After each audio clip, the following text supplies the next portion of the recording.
Okay जी, तो आइए आज इस वीडियो में डिस्कस कर लेते हैं रिड्यूस सिलेबस बीए का, बीए फाइनल का। प्रीवियसली बीए 1 के सिलेबस को डिस्कस किया, अब हम बीए 2 के सिलेबस को डिस्कस कर लेते हैं। सबसे पहले तो इस नोटिफिकेशन को बहुत गौर से रीड कीजिए। इसकी जो रेजोल्यूशन नंबर 2 मेंशन है कि the board of studies member unanimously decided the following topic may not be included in the syllabus due to lockdown। may not be include इसका मतलब जो टॉपिक्स इन्होंने यहाँ मेंशन किए हैं वो आपके सिलेबस का हिस्सा नहीं होंगे लॉकडाउन की वजह से, कोविड-19 के। तो इन टॉपिक्स को हम अपने सिलेबस से एक्सक्लूड कर देंगे, निकाल देंगे। बीए 1 को हमने डिस्कस किया। जो लड़कियाँ सप्ली की तैयारी कर रही हैं बीए 1 की, वो इसे जो टॉपिक्स यहाँ से एक्सक्लूड किए गए हैं, जो मैंने प्रीवियस वीडियो में ही बताया, वो उसको एक्सक्लूड कर देंगी और उसको अपने सिलेबस में शामिल नहीं करेंगी जब आप तैयारी करेंगे। अब हम डिस्कस कर लेते हैं बीए 2 का सिलेबस के कौन से टॉपिक निकल जाएंगे और जो भी रिमेनिंग टॉपिक्स होंगे उसकी तैयारी आपको करनी होगी। ठीक है, ये ऑफिशियल सिलेबस है जो आप लोगों के पास मौजूद होगा, पीडीएफ की फॉर्म में इंटरनेट पे मौजूद है, ऑफिशियली आप लोगों को सेंड भी किया गया होगा। इसका अगर लास्ट आप पॉइंट देखें, all the principal head examiners, co-examiners are requested to sure not to include the suggested omission from the subjects topic in their question paper। यानी सभी प्रिंसिपल हेड प्रिंसिपल्स जो भी एग्जामिनर्स एग्ज़ाम्स ले रहे हैं, को एग्जामिनर्स हैं, जब वो पेपर बनाएं, इस बात का ख्याल रखें कि जो यहाँ पे सजेस्टेड टॉपिक दिए गए हैं उनको पेपर में शामिल ना करें, उनको पेपर से एक्सक्लूड कर दें। यानी ये वो टॉपिक्स होंगे जिनको निकाल दिया जाएगा सिलेबस से। याद रखिएगा, मैं यहाँ पर सिर्फ इकोनॉमिक्स के बारे में बात कर रही हूँ, तो आप इस वीडियो को सिर्फ इकोनॉमिक्स के पॉइंट ऑफ व्यू में देखेंगे, बाकी किसी सब्जेक्ट से, किसी और इंस्ट्रक्शन से इसको रिलेट नहीं करेंगे। ये सिर्फ इकोनॉमिक्स से रिलेटेड है। Is it clear?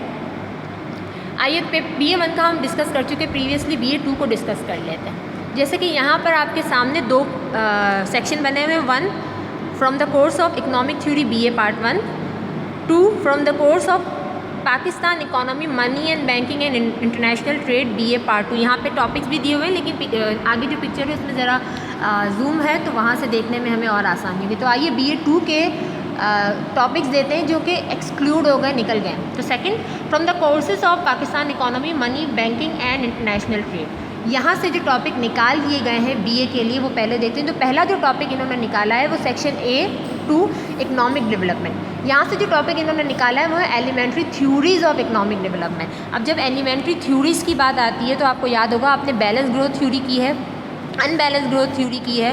ठीक है, तो जब आपने तैयारी करनी है अब एग्ज़ाम्स के लिए तो आपने इन एलिमेंट्री थ्योरीज़ को अपने पास से निकाल देना है। एडम स्मिथ का, रिकार्डो का नज़रिया, माल्थस का नज़रिया, इसमें से कुछ भी आपके पास नहीं आएगा, ना ही बुक पेज थ्योरी आएगी।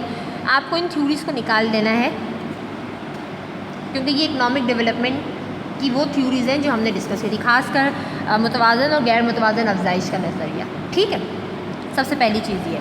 उसके बाद जो चीज़ उन्होंने निकाली है point A section 3 human resource. Human resource में पाकिस्तान के इंसानी वसाइल, उसकी आबादी, क्यों आबादी में इजाफा हो रहा है उसकी वजूहात हमने की थी, आबादी की खुसूसियात की थी, आबादी में कमी के लिए तजावीज़ की थी, क्या तरीके हो सकते हैं कि जो आबादी है या ह्यूमन रिसोर्स है, इंसानी वसाइल है, मेन पावर है, उसको तरक्की दी जाए। ये पूरा जो ह्यूमन रिसोर्स है आप इसको एक्सक्लूड कर देंगे। और अगर आप अपनी बुक देखेंगे ना तो ये दोनों टॉपिक बैक टू बैक हैं। यानी ऊपर section A2 economic development, elementary theories of economic development, ये टॉपिक जिसमें मुआशी तरक्की के नज़रियात जिसे कहा जाता है, ये टॉपिक। और अगला पाकिस्तान के इंसानी वसाइल और मुआशी तरक्की, ह्यूमन रिसोर्स, ये बिल्कुल ऊपर नीचे टॉपिक है, इनको एक्सक्लूड कर दिया गया है। थर्ड, फॉरेन इकनॉमिक असिस्टेंट यानि मुआशी इमदाद, मुआशी मदद, गैर मुल्की इमदाद या गैर मुल्की इक़्तिसादी ताउन और कर्ज़े।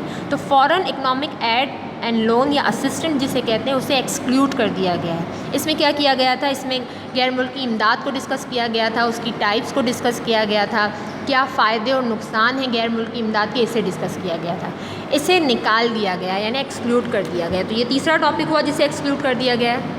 उसके बाद theory of value of money, classical and Keynesian theories.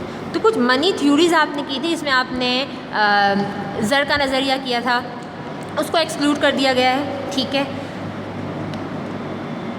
ये 1-2 टॉपिक्स ही थे। इस टॉपिक में सिर्फ 1 से 2 चीज़ें थी जो डिस्कस की थी, तो इसे आप एक्सक्लूड कर देंगे।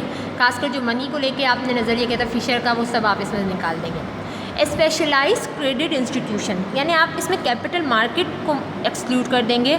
आपको याद होगा कि बीए के स्टूडेंट्स को करवाया जाता है international institution and local institutions, तो वो आप इसमें से निकाल देंगे। क्रेडिट इंस्टीट्यूशंस को आप इसमें से माइनस कर देंगे, ठीक है। 6.1 past and present with emphasise on fiscal policy. Fiscal policy को आप एक्सक्लूड कर देंगे, यानी मालियाती पॉलिसी को। यहाँ मॉनेटरी पॉलिसी, ज़री पॉलिसी नहीं लिखा हुआ है, इसका मतलब आप मॉनेटरी पॉलिसी को एक्सक्लूड नहीं करेंगे। फिस्कल पॉलिसी को एक्सक्लूड किया गया है, तो BA2 के स्टूडेंट जब तैयारी करेंगे तो वो फिस्कल पॉलिसी को माइनस कर देंगे, सही। तो ये वो टॉपिक्स हैं जो एक्सक्लूड कर देने, निकाल देने, और ये बहुत माइनर से टॉपिक है। हर टॉपिक में कुछ ही सवाल, कुछ ही इसके सब टॉपिक्स बनते हैं जिनको निकाल दिया गया है। इसके अलावा अब जो भी रिमेनिंग काम होगा, अभी मैंने आपको पॉइंट 3 नहीं बताया है, वो मैं आपको अभी बताती हूँ आगे जाकर। तो ये जो टॉपिक्स ऊपर निकाले हैं, पहले इकनॉमिक एलिमेंट्री थ्योरीज निकाली, यानी मुआशी तरक्की के नज़रियात निकाले। ह्यूमन रिसोर्सेज, इंसानी वसाइल का टॉपिक निकाला। फॉरेन इकनॉमिक असिस्टेंट यानी गैर मुल्की इमदाद को निकाला। Theories of value of money, classic and Keynesian theories को निकाल दिया। स्पेशलाइज क्रेडिट इंस्टीट्यूशंस को निकाल दिया और फिस्कल पॉलिसी को एक्सक्लूड कर दिया गया, ठीक है। अब उसके बाद जितने भी इसके अलावा टॉपिक्स हैं वो आपको करने हैं, यानी आपको मईशत पाकिस्तान की जो सूरत हाल है, जिसमें आपने कैपिटल फॉर्मेशन का टॉपिक किया था, इकनॉमिक प्रॉब्लम्स किए थे पाकिस्तान की, उसके हल किए थे, ये आपको याद करना है। यानी सिर्फ इन टॉपिक्स के अलावा बाकी जो भी है वो आपको याद करना है। मसलन कुछ एग्जांपल्स ले लीजिए, आपको क्या क्या याद करना है। जब आप बुक खोलेंगे ना, तो आप इसमें सिर्फ इन टॉपिक्स को एक्सक्लूड कर देंगे कि ये एक्सक्लूडेड है, क्रॉस है। जब आप 5 से तैयारी करेंगे, या जो भी आपके पास पेपर्स हैं, जब आप तैयारी करेंगे, अपने पूरे सिलेबस की तैयारी कीजिएगा, तो जब आप तैयारी करेंगे तो सिर्फ इन टॉपिक्स को आप एक्सक्लूड करेंगे, निकाल देंगे। इसके अलावा सभी टॉपिक्स आपको तैयारी करनी है, और वो काफ़ी ज़्यादा टॉपिक्स इसके बाद भी बनते हैं जिनकी तैयारी आपको अच्छे से करनी है। याद रखिएगा, जब बीए का पेपर बनता है तो रिजिडिटी नहीं होती। आप क्लेम नहीं कर सकते कि ये क्यों दिया गया, क्योंकि बीए का मतलब है आपको इतनी डिस्कशन करवाई जा चुकी होती है कि अब आप लोगों को चीज़ें आनी चाहिए कि ये हम कर रहे हैं या ये हम कर रहे हैं। आपसे किसी भी चीज़ के इम्पैक्ट्स पूछ लिए जाते हैं जो आपको आने चाहिए। मसलन गुर्बत का टॉपिक आपने किया है, आप लोगों ने बेरोज़गारी का टॉपिक किया है, आप लोगों ने इन्फ्लेशन का टॉपिक किया है, उसकी रीज़न पूछी जाती हैं, हल पूछा जाता है, असरात, इम्पैक्ट्स पूछे जाते हैं जो आपको आने चाहिए। आपको मुआशी अफजाइश और मुआशी तरक्की में फ़र्क पूछा जाता है जो आपको आने चाहिए। सरमाए की तश्कील का पूछा जाता है जो आपको आना चाहिए। कुदरती वसाइल, तवानाई का बहरान, ये पूरा टॉपिक आपको तैयारी करनी है। एग्रीकल्चर, उसका क्रेडिट यानी ज़राअत, उसकी अहमियत, मसाइल, ज़रूरी बाज़ारकारी, ज़राअत के मुतल्लिक जितनी भी चीज़ें हैं वो सब तैयारी आपको करनी है, क्योंकि इस टॉपिक में से सवाल आते हैं। पाकिस्तान की सनती तरक्की, इंडस्ट्रियल डेवलपमेंट ऑफ पाकिस्तान, इसके पूरे चैप्टर की तैयारी आपको करनी है। कॉटेज एंड स्मॉल इंडस्ट्रीज़, घरेलू और छोटे पैमाने की सनतें, इसकी पूरी तैयारी आपको करनी है। प्राइवेटाइजेशन आपको करना है, नेशनलाइजेशन आपको करना है, IMF की तैयारी आपको करनी है। पाकिस्तान की तिजारत खारजा आपको टॉपिक जो है वो करना है, क्योंकि वो भी मेरा ख्याल है इसके अंदर शामिल, एक्सक्लूड नहीं किया गया है, यानी आपको उसकी तैयारी करनी है। उसमें बैलेंस ऑफ पेमेंट आ जाता है, उसमें बजट आ जाता है, उसके बाद उसमें कैपिटल मार्केट को तो निकाल दिया गया है, ठीक है। आपको बैंकिंग को लेके टच करना है, अफरात ज़र, इन्फ्लेशन को आपको याद करना है।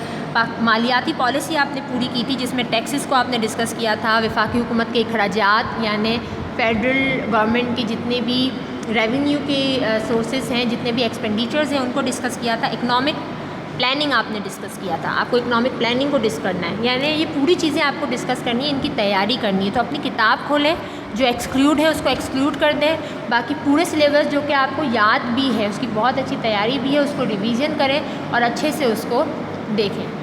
अब आ जाइए लास्ट पॉइंट 3 जो सेक्शन है आपका, ये मैथ्स का है। इसमें से कौन सी चीज़ें निकाल दी गई हैं? सबसे पहले तो यूटिलिटी फंक्शन निकाल दिए गए, ठीक है। यूटिलिटी फंक्शन को एक्सक्लूड कर दिया गया है, और जो आप लोगों ने डेरिवेशन की थी कॉस्ट वगैरह को लेकर, उसको एक्सक्लूड किया गया, लेकिन इसके अलावा कुछ भी एक्सक्लूड नहीं किया गया है।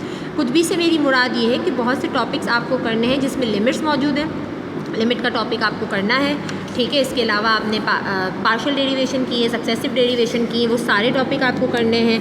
आपने लिमिट्स को किया है, चेन रूल किया है, चेन रूल आपको करना है, आपने प्रोडक्ट रूल किया है, आपने जितनी भी डेरिवेशंस की हैं उनको करना है। लेकिन अच्छी चीज़ ये है कि चूँकि आपका मैथ्स BA फाइनल में कम होता है, तो जब इन 2 को निकाल देते हैं तो उसके बाद आपके पास बहुत लिमिटेड चीज़ें रह जाती हैं। तो आप सबसे पहले कॉस्ट की जितनी भी डेरिवेशन आपने की है वो निकाल दीजिएगा, ठीक है। यूटिलिटी फंक्शन को लेके जो आपने प्रॉब्लम्स की उनको निकाल दीजिएगा, लेकिन उसके अलावा पूरा मैथ्स आपको करना होगा इसके अलावा, ठीक है, जिसमें आपके पास पार्शियल सक्सेसिव डेरिवेशन रह जाती हैं, लिमिट्स रह जाती हैं, सेकंड चैप्टर आपके पास ले जाता है, वो आपको करना होगा। तो ये है आपका मैथ्स का और इकोनॉमिक्स का सिलेबस। याद रखिएगा ये वो चीज़ें हैं जो आपके सामने इस वक्त स्क्रीन पर मौजूद हैं, एक्सक्लूड है, निकाल दी गई हैं जो मैंने वीडियो में बताई, और जो रिमेनिंग चीज़ें हैं वो आपको इंक्लूड कर लेनी है, यानी उसकी तैयारी करनी। कोई भी सवाल हो आप पूछ सकते हैं एनी टाइम। Good luck.